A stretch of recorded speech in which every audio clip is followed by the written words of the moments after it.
Salve nação rubro-negra, tudo bem? Quinta-feira, final de semana chegando, mas aqui na Tretes a gente sempre discute o Atlético, independente se tá frio, se tá calor, se tá no começo, no final do mês, se tem jogo, se não tem jogo, né? O Atlético aqui é a nossa paixão. E antes da gente começar essa discussão, esse tema de hoje, eu peço o seu like nesse vídeo, né? Se você não é inscrito no canal, se inscreva. Já passamos de 62 mil inscritos e vamos rumo aos 100 mil, independente da fase que o Furacão tiver, tá certo? Vamos lá, vamos discutir um pouquinho sobre modelo estratégico que o Atlético tem, né? O Maurício Barbieri ontem falou que o Atlético não é um modelo mais de gestão esportiva, né? A fala do Maurício Barbieri foi dita no podcast do André Hernan, jornalista de São Paulo, e o Barbieri teve a oportunidade de falar por alguns minutos sobre a sua passagem no Furacão. E ele fala que o Atlético é exemplo ainda em estrutura, né? Tem um CT maravilhoso, uma arena moderna, mas não é exemplo na gestão esportiva. E olha, o Barbieri aqui ficou um pouco mais de 4 meses, né, conosco, e talvez seja uma das poucas falas que eu concordo com ele, tá? A sua passagem como técnico eu acho que foi horrível, não se destaca. Até algumas coisas que ele fala e que eu concordo não se aplicam a ele, né? Mas vamos lá, vamos debater. Né? O Barbieri diz que falta muito exemplo, falta muito exemplo que o Atlético precisa dar, né, na parte de futebol. A troca constante de técnicos é uma delas, né? O Barbieri, lógico, um pouco magoado ainda, né? Um pouco ressentido, foi prometido uma coisa, foi dada outra para ele, mas eu acho que não vem ao caso, no caso dele, né? O Barbieri não seria um técnico de longo prazo no Atlético simplesmente porque ele não se mostrou capaz, não se mostrou apto a exercer essa função mais do que fez. Inclusive deveria ter sido demitido contra o Maringá 3-0. Mas ele não mentiu. O Atlético não tem hoje uma gestão profissional do futebol, né? Por quê? O que acontece? Vamos lá. O Atlético hoje tem duas pessoas muito fortes, né? Marcelo Petralha, presidente, rei da porra toda. Márcio Lara, que é diretor financeiro, mas a gente sabe que tem outros cargos também, né? Ele também acaba fazendo parte do dia a dia do futebol rubro-negro, né? Não cuida só das finanças, ele tá lá todo dia no CT e isso naturalmente faz com que ele tenha influência dentro de uma diretoria de futebol. Aí, abaixo deles, Rodrigo Possebon, o diretor de futebol, diretor técnico a gente não tem, né? E abaixo deles, aí o Odair Hellman, né? Já que a gente não tem maiores estruturas de gerente de mercado, de gerente de captação, outras situações aí que tenham influência direta com o presidente, né? O Atlético é comandado nesse estilo há 30 anos, não é segredo para ninguém, mas o que impacta muito a troca de técnico, sim, isso é verdade.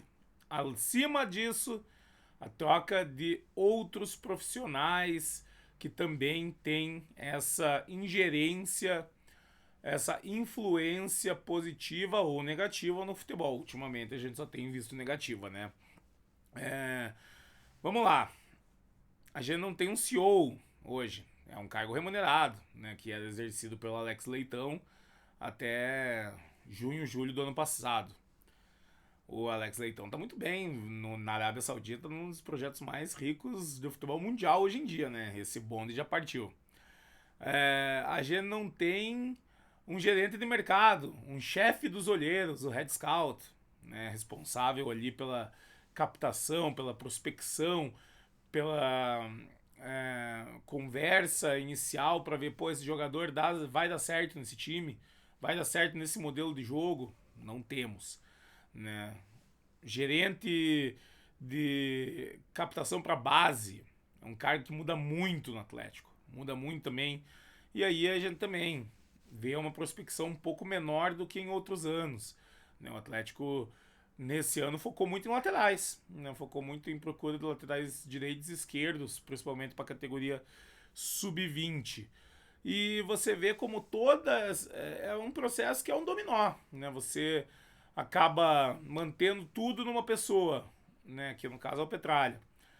E acaba cortando outros cargos importantes ou diminuindo a influência deles.